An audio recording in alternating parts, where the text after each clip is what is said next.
Wow, wow. Oh no. আসসালামু আলাইকুম।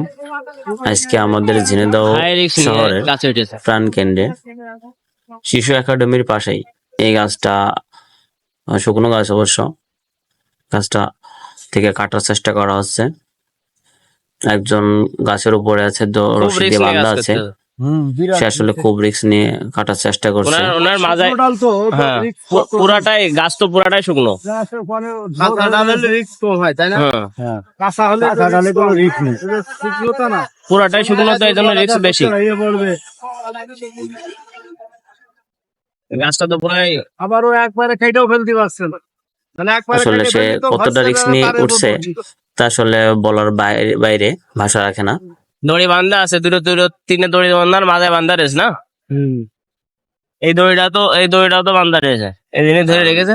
আপনারা গাছটা দেখলেই বুঝতে পারবেন এখানে হ্যাঁ, আসলে ওইটাও ওঠার আসলে খুবই কষ্টসাধ্য। ও যেভাবে গাছটা যদি রয়েছে। ইনকেস যদি স্লিপ খেয়ে পড়ে যায় তাহলে ওই যে ওই সিস্টেমে ঝুলে থাকবে না, কিন্তু মাথায় যেভাবে বান্ধা রয়েছে তাতে তো বেড়ে যাবে মাথা থেকে। গাছটা একদম ডালপালা কম, তার মানে ওটাও খুব কষ্টসাধ্য। আর পুরাটা শুকিয়ে এই গেছে। কাজ করে করে অভ্যস্ত, তারপরেও অবস্থা খারাপ। দেখেন কি অবস্থা, ওই পা দিয়ে চেষ্টা করছে ফেলানোর জন্য, মানে কাটা হয়ে গেছে প্রায়, যে কোনো সময় একটা বড় দুর্ঘটনা ঘটতে পারে। কিন্তু পড়ছে না। আর গাছটা শুকনো, সবচেয়ে বেশি রিস্ক আছে ওই কারণে। ও ওয়াও ওয়াও ওয়াও, ও নো, কারেন্টটা তার উপরে পড়েছে। তার বেটা হ্যাঁ, ওই হালকা পড়েছে তো এই জন্য সমস্যা হয়নি। ঝামেলা।